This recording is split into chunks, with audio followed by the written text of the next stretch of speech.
All right, get ready, because today we are diving deep into the early days of the internet, way back to 1994, a time when websites were like, well, digital dinosaurs, Yeah. before most people even knew what the internet was. We're talking dial-up tones, agonizingly slow downloads, the Stone Age of the web. Hmm. And we're going to uncover how we got from there to the always-on, app-driven world we live in today. Our story starts with a little something called Netscape Navigator.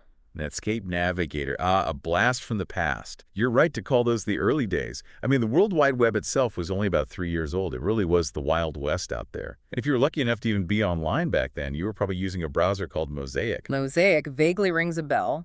Wasn't that the one where you could make a sandwich? And it would still be loading by the time you got back? Well, not quite a sandwich, but you're not far off. Yeah. Imagine staring at a blank screen, endlessly, waiting for a page to load. It was basically a masterclass in patience, that's for sure. Okay, yeah, I'm picturing those loading bars that seem to take forever. So how did Netscape change the game? It wasn't just about speed, was it? Well, speed was definitely a huge part of it. Imagine being used to waiting for an entire page to load every single time.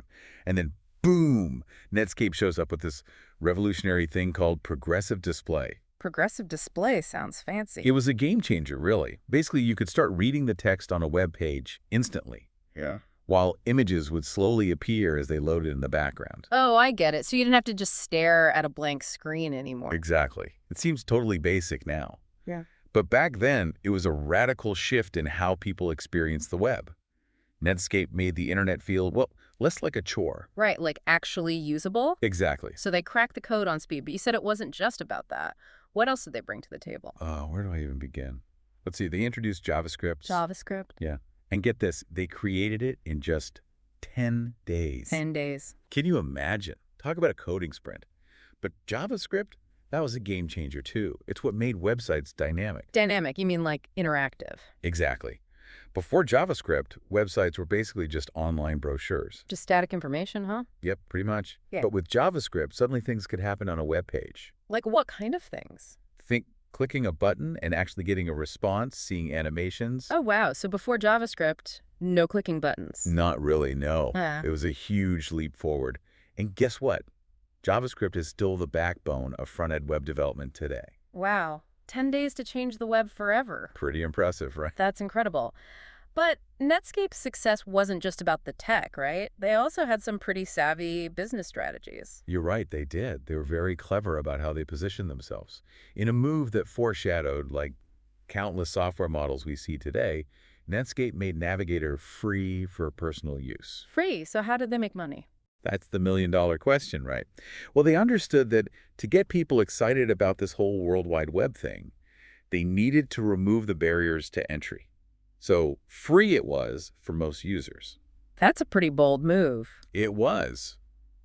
But it paid off, at least for a while. Okay, so if they weren't charging everyday people for the browser, how did they actually make money? They focused on a couple of key areas: commercial licenses and server products. Ah, so they went after the businesses. Exactly. Businesses were eager to establish their presence on this new digital frontier. Makes sense. Everyone wants to be on the cutting edge. Right. And those businesses became Netscape's main source of revenue. So it was kind of like a give away the razor, sell the blades model. You got it.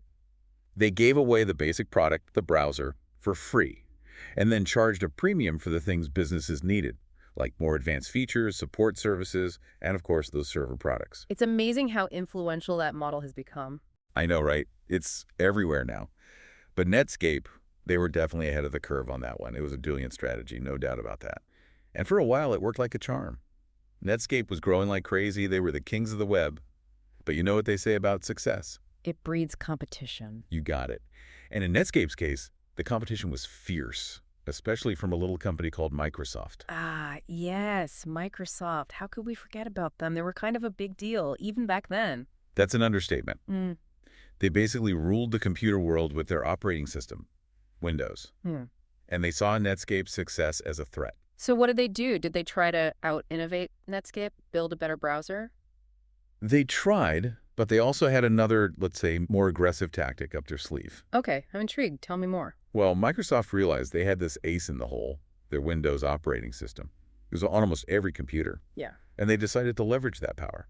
Leverage. What do you mean? They started bundling their own web browser, Internet Explorer, directly with Windows. Ah, I see where you're going with this.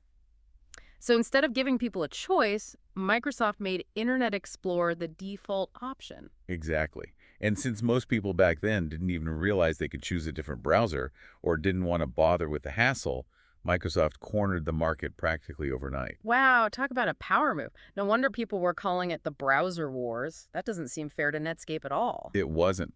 It sparked a huge debate about monopolies and unfair competition. Microsoft ended up facing some serious legal challenges because of it. I can imagine. It's like the old saying, if you can't beat 'em, sue 'em. Or in Microsoft's case, maybe, if you can't beat 'em, bundle 'em with your OS. Right. But all jokes aside, it's a classic example of how even a company as innovative as Netscape could be vulnerable to these kinds of tactics. So what happened to Netscape? Did they just roll over and give up? They put up a good fight, but by the late 90s, their market share had taken a nosedive. Microsoft's strategy, however controversial, had worked. It's kind of a David and Goliath story, isn't it? You've got this small, scrappy startup that comes out of nowhere and shakes things up, and then this giant corporation comes along and, well, you know the rest. It's a familiar tale, unfortunately. Ugh. But even in defeat, Netscape did something extraordinary, something that continues to shape the internet as we know it. Really? What's that? They open-sourced their browser code. Open sourced? Yes. In 1998, they basically gave away the keys to their kingdom. They made the code behind Netscape Navigator freely available for anyone to use, modify, and distribute. Wow, that's pretty incredible when you think about it. They're basically saying, here, take our work, do what you want with it. Exactly. And it was a huge deal because it meant that even though Netscape as a company was struggling, their innovations, their ideas, they could live on, evolve in ways they had never imagined. So what happened? What grew from this open sourcing, as you call it? A lot of amazing things. For one, it led to the creation of the Mozilla project. A group of passionate developers came together to carry the torch, to keep building on Netscape's legacy. And Mozilla, that's... The Firefox browser, still going strong today. No way! I had no idea Firefox had roots in Netscape. They do, but it goes beyond just Firefox. Netscape's open source contribution meant that their innovations, their ideas about how a browser should work, they became the foundation for web standards. So even though Netscape, the company, faded away, their influence is still all over the internet. Absolutely. It's like their DNA is woven into the fabric of the web. That's pretty mind-blowing when you stop and think about it. They were true pioneers. They were. And, we've talked a lot about how Netscape made browsing faster, more interactive, and their clever business model. But what's really fascinating to me is how they saw the bigger picture, the future of the web, even back then. Oh. What do you mean? Did they have some sort of crystal ball that told them what the internet would become? Well, not exactly a crystal ball, but they were definitely thinking ahead. Even in those early days, they were talking about a future where the web wasn't just about static pages, about consuming information. They saw it as something more. They envisioned a web where you could do things, interact, create, connect, a platform for applications. Applications? Hold on, are you telling me that back in the era of dial-up and those, pixelated dancing baby GIFs, Netscape was already dreaming of apps? You got it. They weren't just trying to make a better browser. They were trying to imagine the future of the web itself. That's wild. So they were already thinking about things like, online banking and social media way back then. They might not have had all the specifics nailed down, but they understood the core concept. The web wasn't just about consuming information. It was a platform for doing things, for interacting, for creating. It's kind of like they planted the seeds for the app-driven world we live in today, even if they didn't live to see it fully bloom. A perfect analogy. And it makes you wonder, what if things had turned out differently? What if Netscape had fended off Microsoft? Would we all be using Netscape apps on our Netscape phones today? Okay, now, that's a trip. A parallel universe where Netscape reigns supreme. It's fun to imagine, but in this reality, their story is a reminder that even the most innovative companies can stumble. Absolutely. But it's also a testament to the enduring power of a good idea. Even though Netscape as a company might be gone, their impact on the web is undeniable. It's true. Their story really highlights how innovation isn't always about immediate success. Sometimes it's about planting seeds that take root and grow into something much bigger. Couldn't have said it better myself.